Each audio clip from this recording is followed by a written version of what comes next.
আসসালামু আলাইকুম গাইস, আপনারা সবাই কেমন আছেন? আশা করি ভালো আছেন। আমাদের পেজে আপনাদেরকে স্বাগতম। আজকে আপনাদের সাথে শেয়ার করতেছি আমার ছেলে কীভাবে আমার কাজ করে দেয়। অজিহান সবসময় ওর মার কাজ করে দেয়। বরবটি নিচ্ছে, এখন ওই কাটা শুরু করে দিছে, আমার আর কাটা লাগবে না। দেখেন কীভাবে বরবটি কাটে। ও সবসময় এমনটা করে, আমি তরকারি নিলে হইছে ও নিজে নিজে কাটা শুরু করে দেয়, আমার আর কাটাকাটি করা লাগে না। আমার ছেলে সারাদিন অনেক কাজ করে।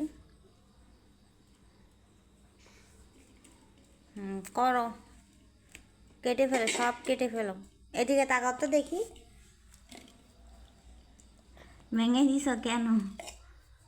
কেন ভেঙেছ?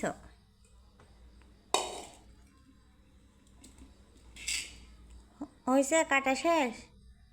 আবার ওইখানে রাখে কেন? তাড়াতাড়ি কেটে ফেলো, রান্না করতে হবে।